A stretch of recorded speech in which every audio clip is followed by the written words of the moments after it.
Lahore central jail میں مولانا مودودی مغرب کی نماز کی امامت کر رہے تھے کہ اچانک باہر کا دروازہ کھٹ سے کھلا اور 14-15 فوجی اندر داخل ہوئے۔ جب نماز ختم ہوئی تو مارشل لا کورٹ کے صدر نے پوچھا، مولانا مودودی کون ہے؟ مولانا نے کہا، میں ابو الاعلیٰ مودودی ہوں۔ تو اس نے کہا، آپ کو قادیانی مسئلہ کتاب لکھنے پر موت کی سزا دی جاتی ہے، اس کے خلاف کوئی اپیل نہیں ہو سکتی۔ ہاں، آپ گورنر جنرل سے رحم کی اپیل کر سکتے ہیں۔ مولانا نے بلا توقف فرمایا، مجھے کسی سے کوئی رحم کی اپیل نہیں کرنی ہے۔ زندگی اور موت کا فیصلہ زمین پر نہیں، آسمان پر ہوتے ہیں۔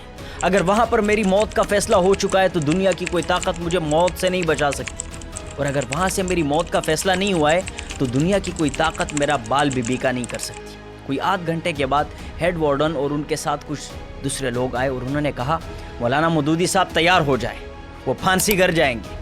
اس پر مولانا مودودی صاحب نے اطمینان سے اپنا لباس تبدیل کیا، سر پر اپنی ٹوپی پہنی، چپلی اتار کر سیاہ گرگابی جوتا پہنا اور اپنا قرآن مجید لے کر نہایت اطمینان سے پھانسی گر روانہ ہو گئے۔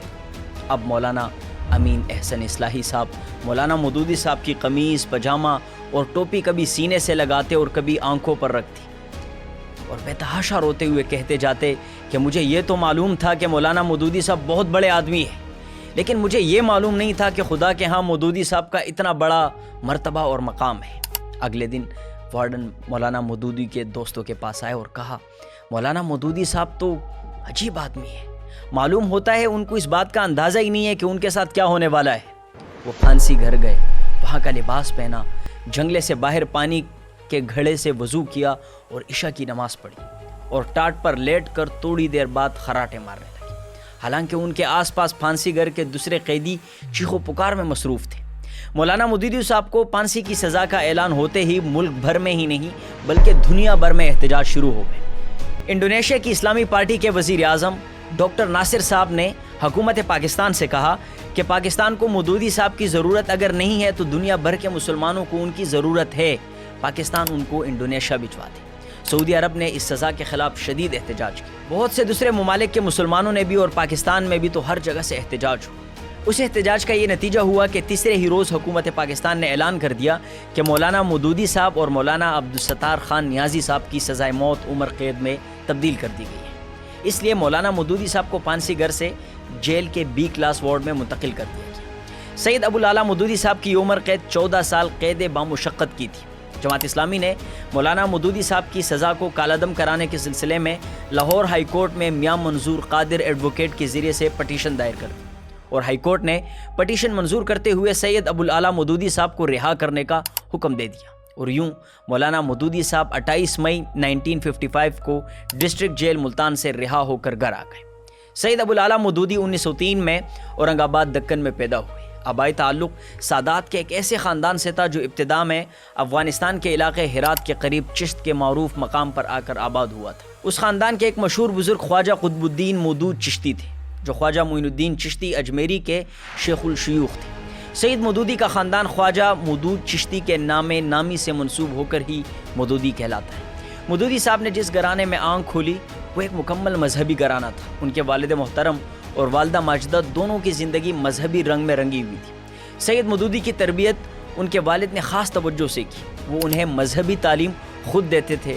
اردو، فارسی اور عربی کے ساتھ ساتھ فقہ اور حدیث کی تعلیم بھی ماہر اساتذہ کے زیر نگرانی گھر پر دی جانے لگی۔ ابتدائی دور کے پورے 11 برس انہوں نے اپنے بیٹے کو براہ راست اپنی نگرانی میں رکھا اور کسی مکتب یا مدرسے میں بھیجنا گوارا نہ کیا، بلکہ ان کی تعلیم کا گھر پر قابل اساتذہ رکھ کر انتظام کیا۔ 1914 میں سید صاحب کے والد محترم کی مالی مشکلات بڑھ گئی تھی۔ وکالت سے اجتناب کے باعث گھر کے مالی حالات کی وجہ سے وہ اورنگ آباد چھوڑ کر حیدرآباد تشریف لے گئے اور سید صاحب کو مولوی عالم کی جماعت میں داخل کرا دیا۔ اس زمانے میں دارالعلوم کے صدر مولانا حمید الدین فراہی تھے، جو مولانا امین احسن اصلاحی کے بھی استاد تھے۔ سید صاحب کے والد نے انہیں دارالعلوم میں داخل کرا کر خود بھوپال تشریف لے گئے اور سید صاحب دارالعلوم میں زیر تعلیم رہے، لیکن تعلیم کا یہ سلسلہ 6 ماہ سے زیادہ عرصے تک جاری نہ رہ سکا۔ ایک روز بھوپال سے اطلاع آئی کہ سید صاحب کے والد محترم پر فالج کا سخت حملہ ہو گیا ہے۔ اب یہاں سید صاحب کے مدرسے کی رواجی تعلیم ختم ہو گئی اور اس کے بعد 1.5-2 سال کے تلخ تجربات نے سبق سکھایا کہ دنیا میں عزت کے ساتھ زندگی بسر کرنے کے لیے اپنے پاؤں پر کھڑا ہونا لازمی ہے۔ والد محترم کے انتقال کے بعد سید مودودی رحمۃ اللہ علیہ کو معاش کی فکر ستانے لگی۔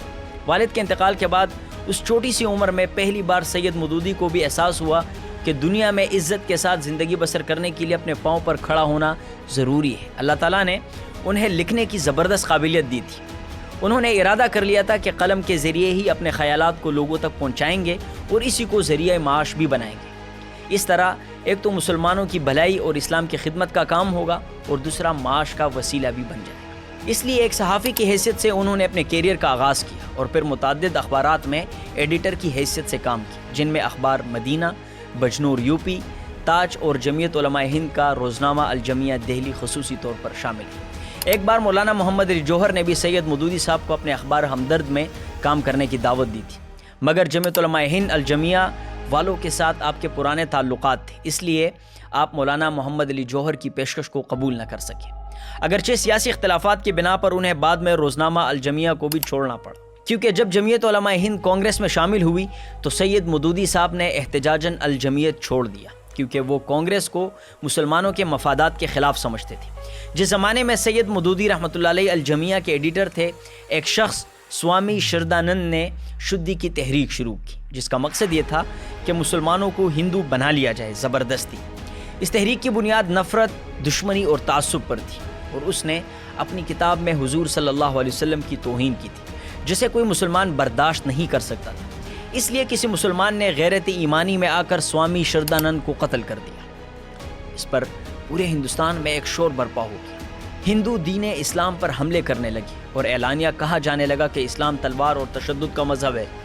سید مودودی صاحب اس صورتحال پر بہت رنجیدہ تھے، ان کے دل میں اسلام کی محبت اور مسلمانوں کا درد بھرا ہوا تھا۔ اسلام کی خدمت کرنے کے لیے ان کے دل میں بہت اضطراب تھا۔ انہی دنوں مولانا محمد علی جوہر نے دہلی کی جامع مسجد میں تقریر کی، جس میں بڑی دردمندی کے ساتھ انہوں نے اس ضرورت کا اظہار کیا کہ کاش کوئی شخص اسلام کے مسئلے جہاد کی پوری وضاحت کرے، تاکہ اسلام کے خلاف جو غلط فہمیاں آج پھیلائی جا رہی ہے وہ ختم ہو جائے۔ اس پر سید مودودی صاحب کو خیال آیا کہ کیوں نہ میں ہی یہ کام کروں۔ اس لیے مودودی صاحب نے صرف 24 سال کی عمر میں الجہاد فی الاسلام کے نام سے ایک شاندار کتاب لکھی۔ اس چھوٹی سی عمر میں ایسی معرکۃ الآراء کتاب آپ کا ایک حیرت انگیز اور عظیم الشان کارنامہ تھا، جس پر ہر طرف سے آپ کو داد ملی۔ اس کتاب کے بارے میں علامہ اقبال رحمۃ اللہ علیہ نے فرمایا تھا، اسلام کے نظریہ جہاد اور اس کے قانون صلح اور جنگ پر یہ ایک بہترین تصنیف ہے، اور میں ہر ذی علم آدمی کو مشورہ دیتا ہوں کہ وہ اس کا مطالعہ کرے۔ حیدرآباد میں قیام کے زمانے میں سید مودودی صاحب نے مختلف کتابیں لکھی، اس کے ساتھ ہی وہ ہندوستان کے سیاسی حالات اور مسلمانوں کی حالت کا بھی گہرا مطالعہ کرتے رہے۔ اس دوران وہ قوم کی اصلاح کی مختلف تدبیروں پر بھی مسلسل غور کرتے رہے۔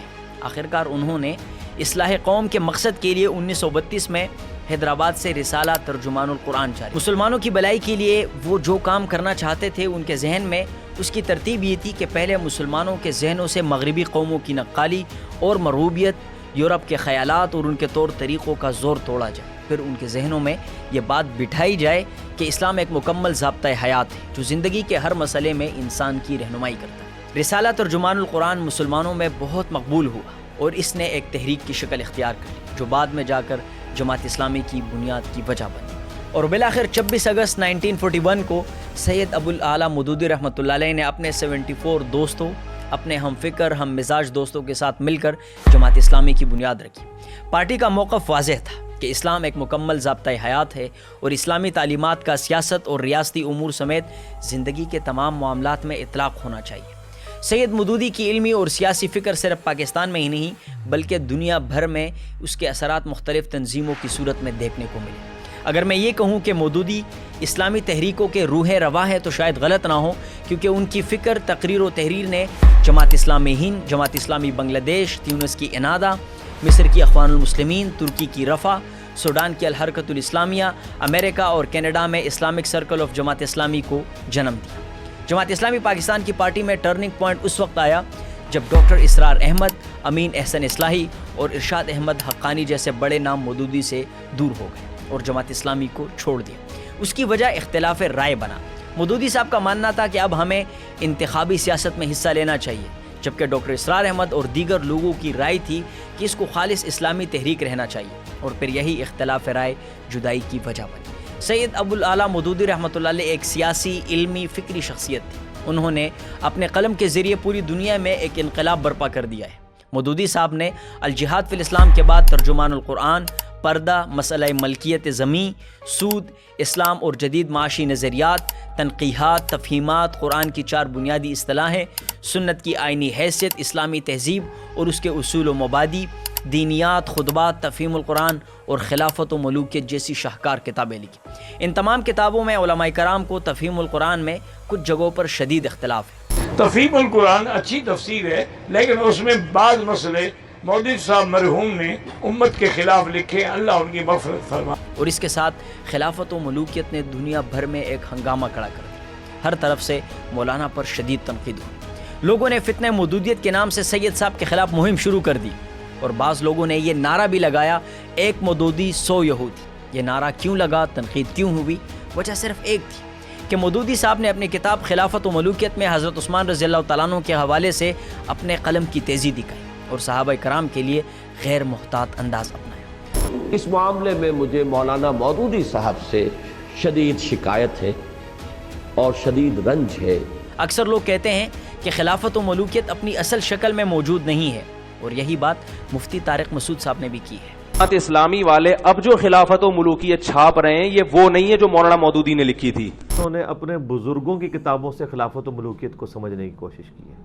مفتی صاحب اور انجینئر کی رائے بالکل مختلف ہے۔ مودودی صاحب ایک محقق تھے۔ انہوں نے بہت ہی آسان الفاظ میں سمجھایا کہ خلافت ملوکیت میں کیسے کنورٹ ہوئی۔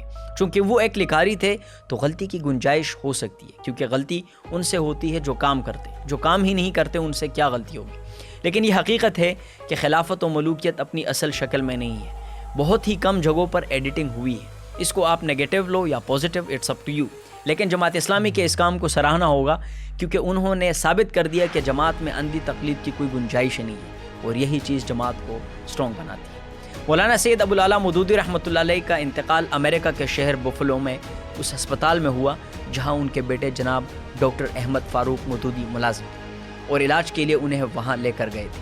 لیکن کچھ عرصے بعد مودودی صاحب کا ہسپتال میں انتقال ہو گیا۔ 22 ستمبر 1979 کی تاریخ تھی جب جناب ڈاکٹر احمد فاروق مودودی نے بفلو سے نیو یارک کے لیے ان کی میت کو چارٹرڈ طیارے کے ذریعے منتقل کیا۔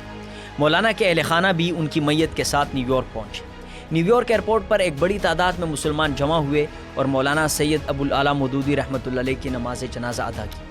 وہاں جنازہ پڑھنے والے لوگوں کی تعداد اتنی زیادہ تھی کہ ایئرپورٹ کے جس ایریا میں نماز ادا کی گئی وہ جگہ ناکافی ہوتی گئی۔ لوگ بڑھتے گئے، اس طرح 6 مرتبہ نماز ادا کی گئی۔ اس کے بعد وہاں پر لکڑی کا تابوت جس میں میت لائی گئی تھی، ایئرپورٹ والوں نے اس کو اپنے کارگو کیبن کے مطابق دوبارہ بنانے کو کہا، اور پھر دوبارہ وہاں نیا تابوت بنانا پڑا۔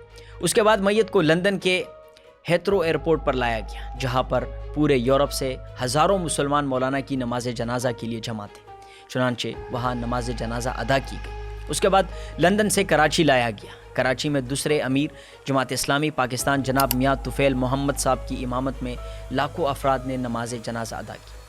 24 ستمبر 1979 کو عصر کے وقت لاہور لایا گیا اور مولانا سید ابو الاعلیٰ مودودی رحمۃ اللہ علیہ کی رہائش گاہ اچھرا منتقل کر دیا گیا، اور نماز عشاء سے اگلے دن صبح 10 بجے تک لوگ ابو الاعلیٰ مودودی رحمۃ اللہ علیہ کی آخری زیارت کرتے رہے۔ کئی لوگ یہ کہتے سنے گئے کہ صبح تک ان کی باری نہیں آ سکی۔ صبح 10 بجے 25 ستمبر 1979 کو مولانا سید ابو الاعلیٰ مودودی رحمۃ اللہ علیہ کے جسد خاکی کو قذافی اسٹیڈیم لاہور لے جایا گیا، جہاں کم و بیش 25 لاکھ افراد نے علامہ مولانا ڈاکٹر یوسف القرضاوی رحمۃ اللہ علیہ کی امامت میں نماز جنازہ ادا کی، اور پھر ظہر کے بعد سید ابو الاعلیٰ مودودی رحمۃ اللہ علیہ کو پارک اچھرا میں ان کی رہائش گاہ کے لان میں سپرد خاک کر دیا گیا۔ مودودی صاحب اس دنیا سے رحلت کر گئے، لیکن ان کی فکر، سوچ، تقریر و تحریر لاکھوں لوگوں کی زندگیوں میں انقلاب پیدا کر رہا ہے۔ دن بدن ان کے ماننے والوں کی تعداد بڑھ رہی ہے۔ دوستو، یہ ویڈیو اگر آپ کو پسند آئی ہو تو ہمارے چینل کو سبسکرائب کریں ایسے ہی اور انفارمیٹیو ویڈیوز دیکھنے کے لیے۔ بہت شکریہ۔